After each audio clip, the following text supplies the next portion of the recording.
Some dare call it conspiracy.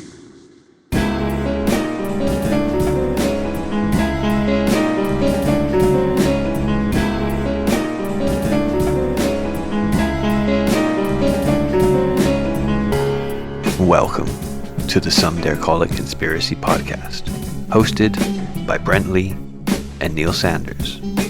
After nearly 20 years exploring the world of conspiracy culture, we are taking our guests and listeners on a guided tour of the rabbit hole. Our mission? To discover where the truth lies. Hey initiates! Today, we continue our deep dive tour of one rabbit hole known as the Paul is dead theory. Did Paul McCartney die in a car crash in 1966? And was he replaced by session musician and producer William Shepherd, as some have alleged? Let's see. Okay, so we're looking at the Paul McCartney is dead conspiracy theory, and we're looking at it specifically through the lens of the book, The Memoirs of Billy Shears, which purports to be written by William Shepherd, the man who took over as Paul McCartney through surgery and other things and chicanery, which we'll come on to. The long and short of it is, the story is that Paul McCartney died in a car crash at some point and was replaced. And ever since then, the Beatles or whoever have been trying to let their fans know by putting clues either in lyrics or in their artwork or in slightly more hidden places like backwards masking. So if you played certain Beatles records backwards, they would give you clues towards the sad, tragic demise of Paul McCartney. Anyway, we're looking at the Memoirs of Billy Shears, which tells the story of William Shepherd, who started to get like a psychic connection to Paul McCartney. Paul McCartney, because the Beatles are Satanists, obviously, connected to the Tavistock Institute and essentially there to mind control teenagers. They're all into the occult and stuff like that. Paul McCartney was getting premonitions of his death, and simultaneously, William Shepherd was starting to almost mind meld with him, have this sort of psychic connection.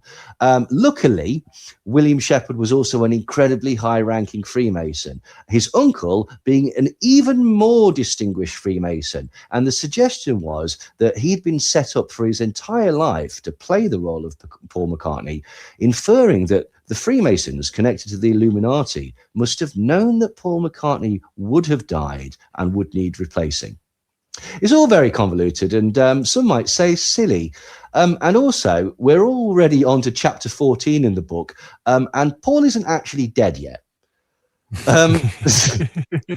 The book does tend to bounce around and try and incorporate a lot of the Paul is dead clues and stuff like that. And as chapter 14 goes on, it'll start to explain some of them. So, chapter 14, and this is from the book.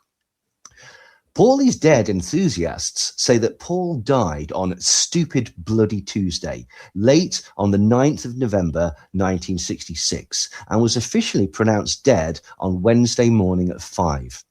The story is partly true, but more untrue.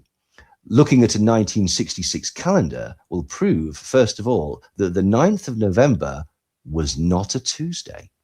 So, Stupid Bloody Tuesday is a lyric from I Am the Walrus, and Wednesday morning at 5 a.m. is from She's Leaving Home, which I believe is on Sgt. Pepper's. And apparently, those are the clues that on a Stupid Bloody Tuesday, Paul McCartney died at 5 a.m., supposedly in a car crash.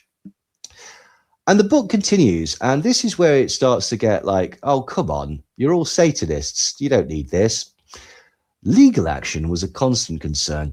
We wanted to tell all, but also feared the courts, not to mention incurring bad press for the band. Are you fucking mad?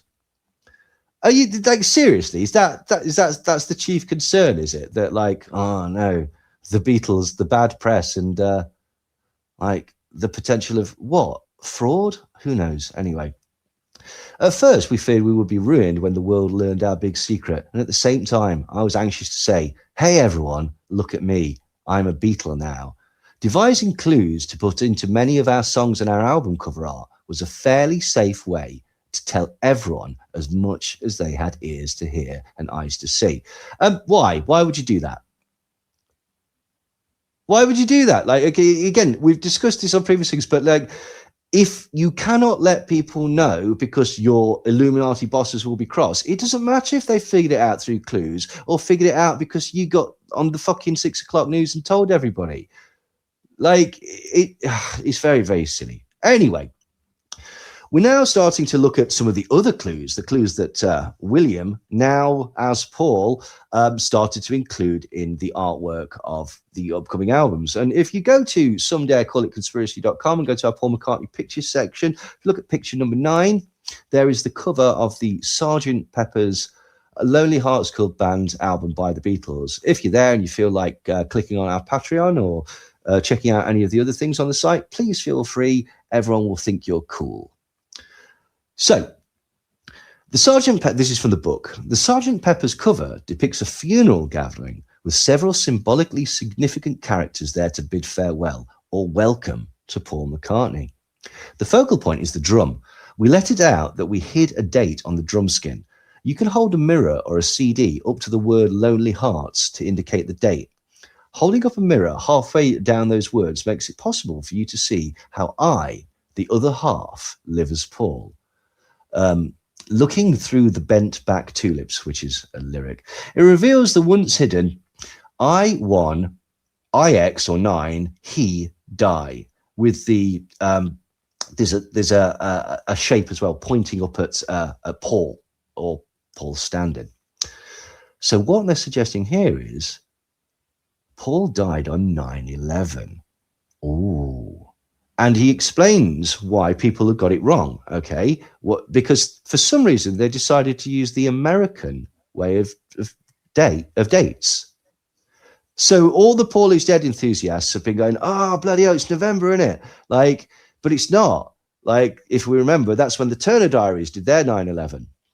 Right. People should have been looking at the 9/11, according to this book. Now, some of us might be saying, why on earth would the Beatles use the American way of writing out a date? Like, doesn't that seem a bit silly? But anyway, they explain Paul McCartney's expiration date, 11th of September 1966, is abbreviated as 11966. When the year is already understood, 11/9 does just fine, but I wanted to add the year to the drum skin, but we could not make it right. And that's why, you really have to squint a bit in order for this to actually work, because reasons.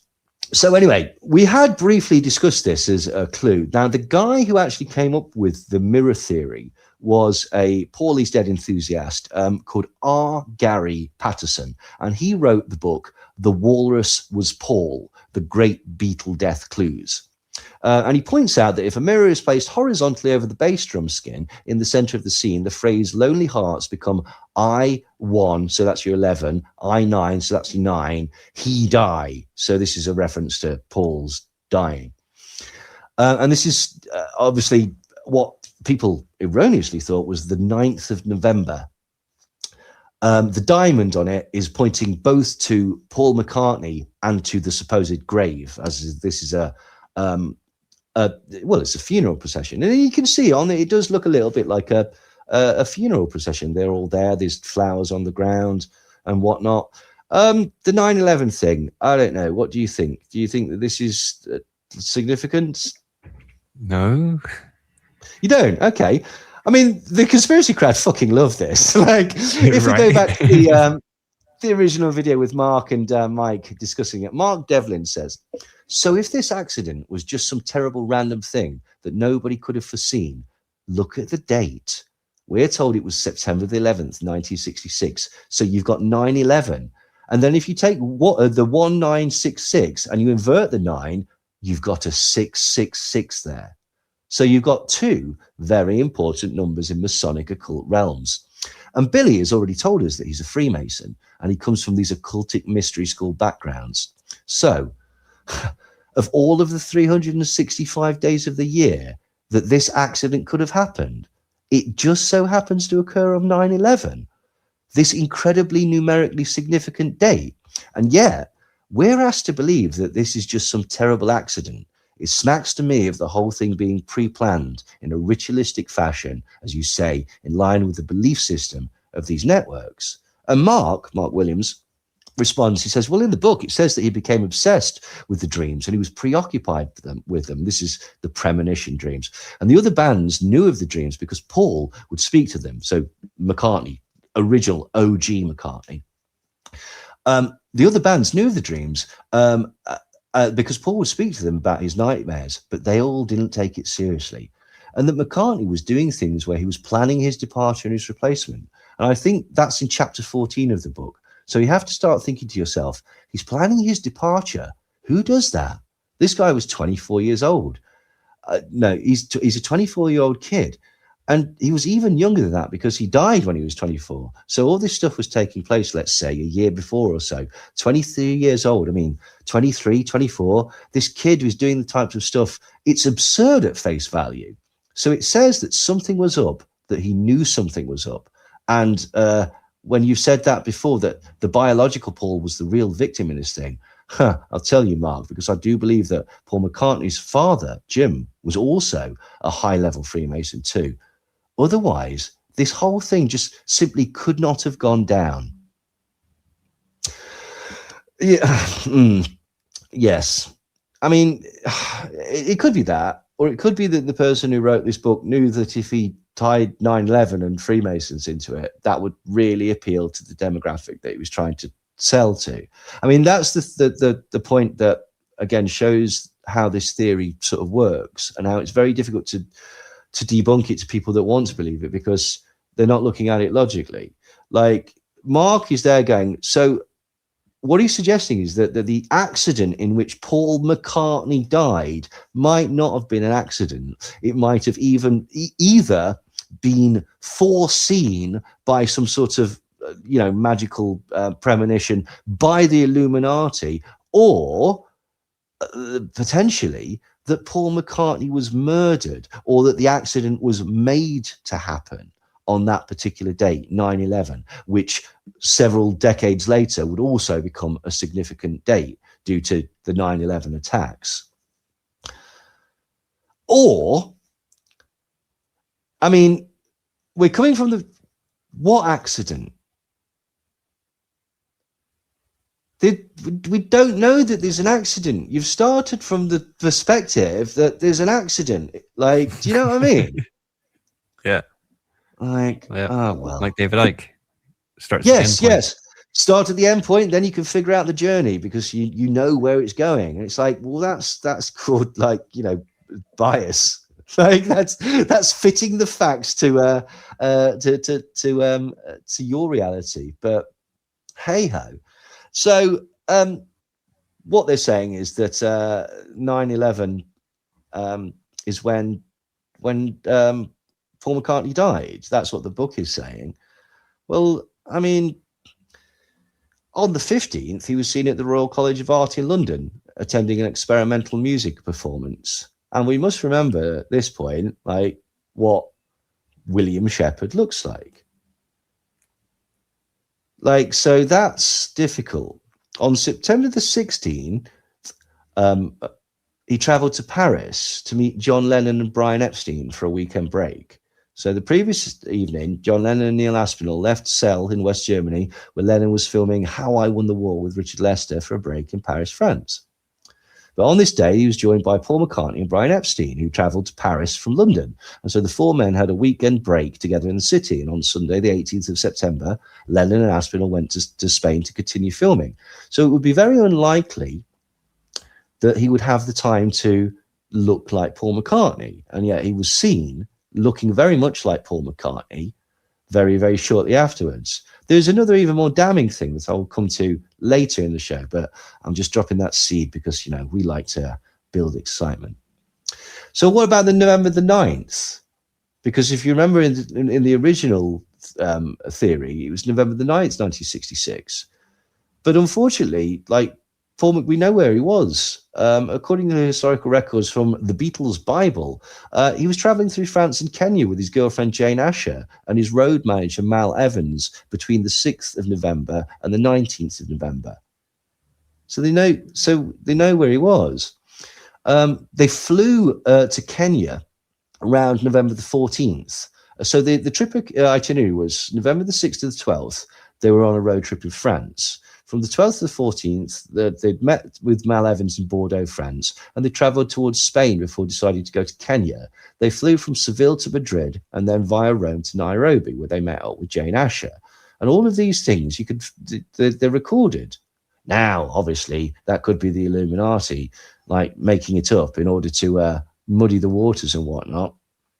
The problem is that from the 14th to the 19th, they're on a safari holiday in Kenya. They were known to visit Amboseli National Park, and they stayed at the Treetops Hotel in Aberdeen National Park before, on the November the 19th, flying back to London from Nairobi. So immediately it would be very, very difficult for those dates to be accurate. Do you see? Anyway, we'll come back to that in a minute. So have a look at the cover for Sergeant Pepper. Like the Paul McCartney is actually credited with the original concept for the Sergeant Pepper's cover, but there were artists that were involved. Peter Blake and Jan Haworth. Sorry.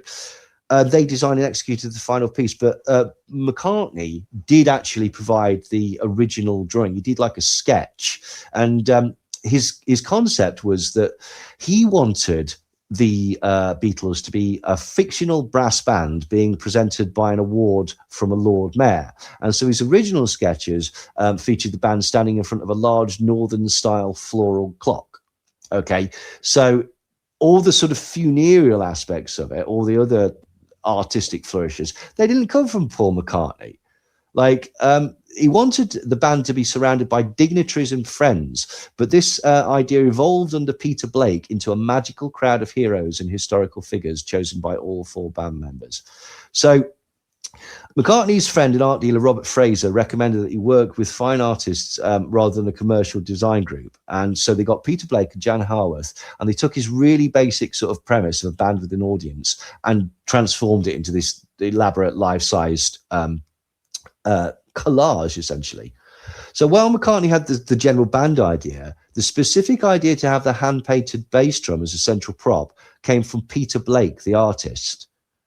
So all of the ideas that Paul McCartney himself or that the Beatles put in this date of Paul's death, that's not true, because it wasn't them that actually designed it. It was Peter Blake. I mean, you could make the argument that basically, well, maybe he was also in on it or whatever, but that's not what this particular book says. So again, this is another thing where the book has got it wrong.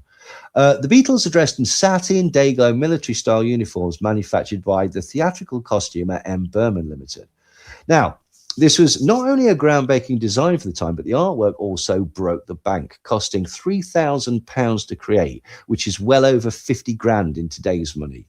Like, which is, that was essentially more money than anyone had ever spent on an album sleeve at the time.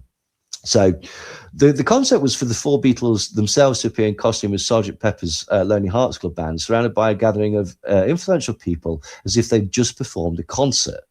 A total of 58 people are depicted on the final artwork, which was photographed by Michael Cooper. As Peter Blake once said, doing this by using cardboard cutouts, it could be a magical crowd of whomever they wanted.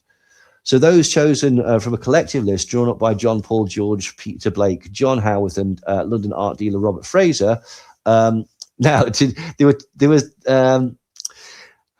several people that were supposed to be included, but they removed them in order to avoid controversy. Have a guess at some of the people.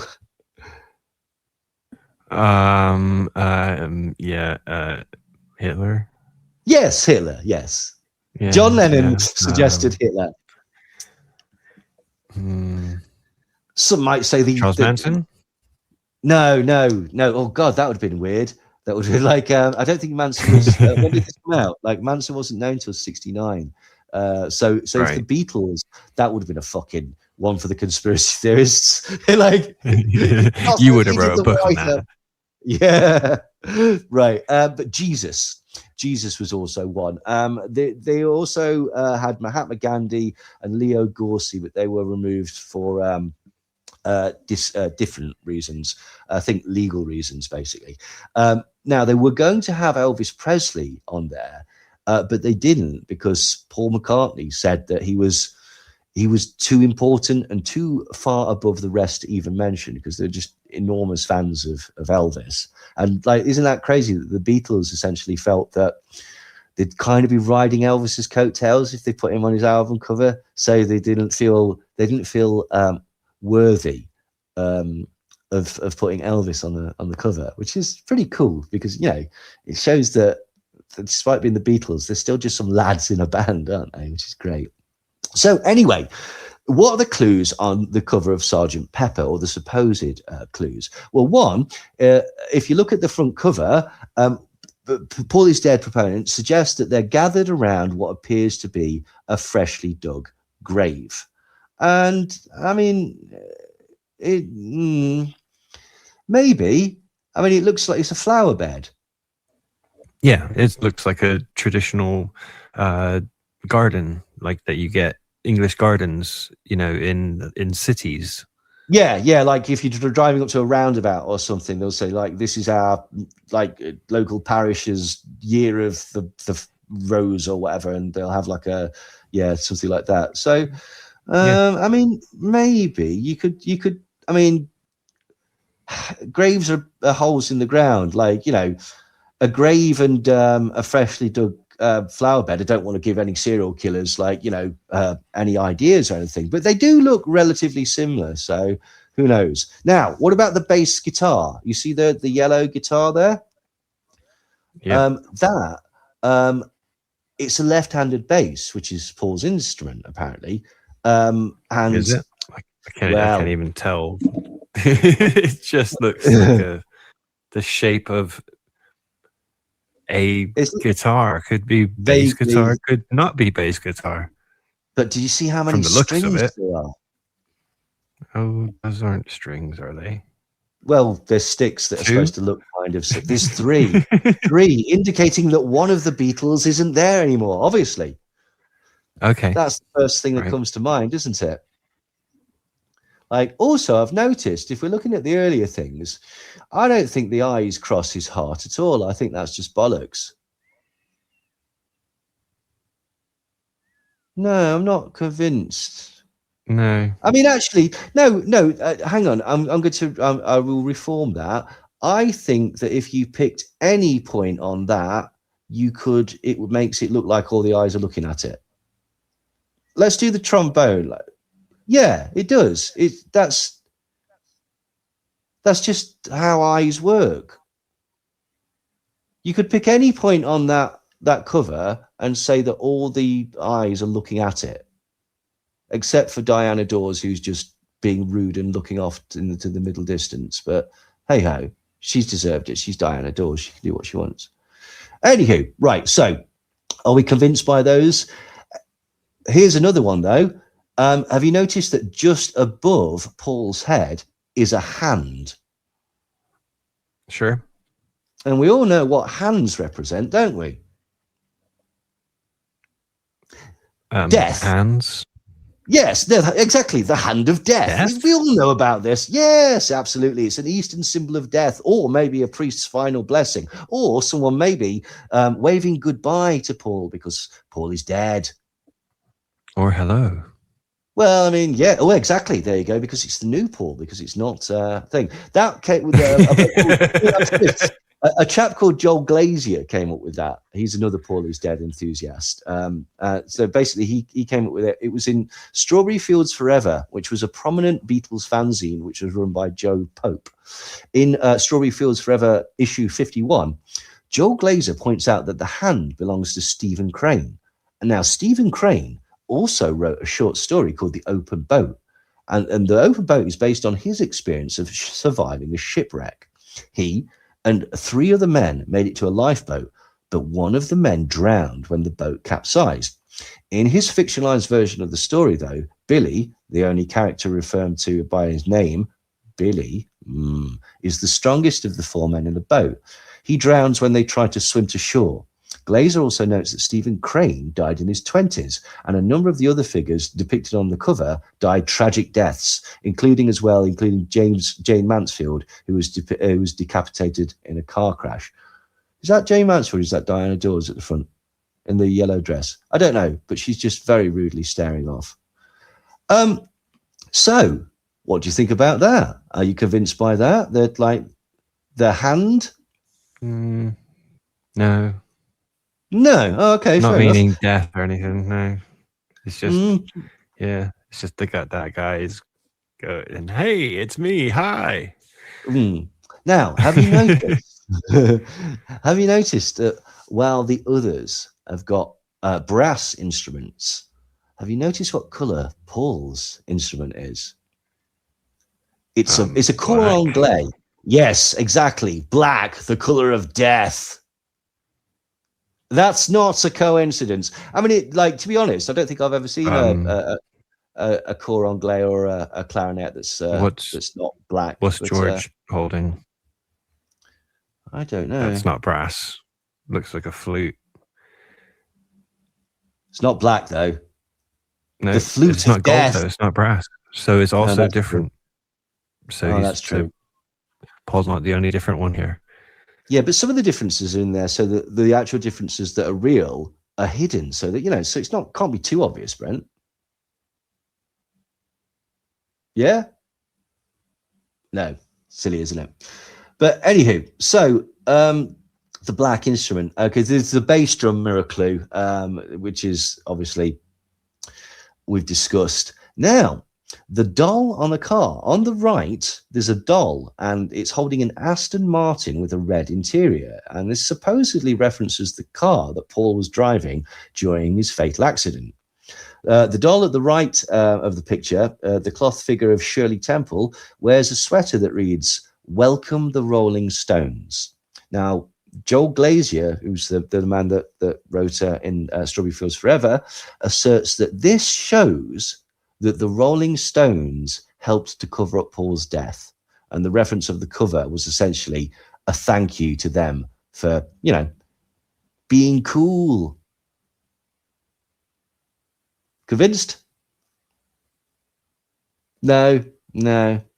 Okay, what about this? The Japanese stone figure at the feet of the wax images of the younger Beatles has a line on its head. And this represents the head wounds that Paul sustained in his fatal accident. Yeah? The four-armed Indian doll at the front of the picture is Shiva, who is a symbol of both destruction and creation. But two of the doll's arms are raised, one pointing at the image of the younger Paul and the other pointing at Paul itself. Yeah? Now, can you tell what's wrong with that one? Yeah, that they're not. No, they're not. They're not fucking pointing at. They're pointing at George and is that Muhammad Ali? Fucking hell. They're not it's pointing ridiculous. at anything. They're holding flowers. Well, they're. But anyway, okay. But yeah, they're not. The other two hands are pointing down. Oh, is that because two are pointing up at Paul, the other two are pointing down to dead in the ground? Oh yeah. But have you noticed the television set on the ground to the right of the Beatles? Have you seen that it's turned off? Which can only which can only indicate two things. One, Paul has been turned off, and two, the news aren't reporting on this. Right? It's not on the telly because it's all a big secret. Right. Not convinced? Fine. Well, let's look at some of the clues on the inside of the artwork. Remember we mentioned like the OPD patch? I think that was Fred Labor that came up with that. There's a patch on his arm that says OPP, OPD, and obviously this stands for officially pronounced dead. And there is a bit of a problem with that because it actually it says OPP, and it's for the Ontario Provincial Police, so a Canadian Mountie unit, I assume. But also on the back cover, okay, Paul is the only member with his back to the camera, signifying that he's no longer with the group. And he also appears taller than the others, symbolizing his ascension into heaven, if you like. But you'll notice that they have the lyrics or written on the back cover as well. And his head is right next to the words, "Without you."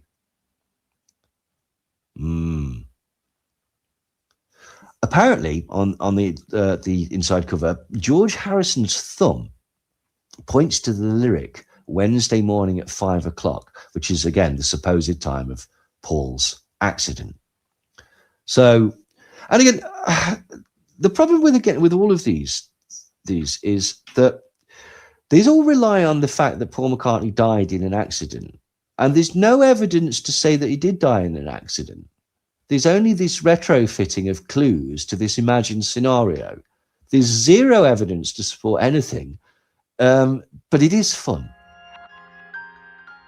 Hey, thanks for listening to Some Dare Call It Conspiracy with Brent Lee and Neil Sanders. Join us next week for the next installment of our Paul is Dead deep dive series. If you'd like to skip ahead and hear all 14 episodes of the series right now, please consider joining us at www.patreon.com/somedarecallitconspiracy, where you can also listen to over 20 unreleased episodes of our now Patreon exclusive series, The World According to Some, aka Twats. Until next time.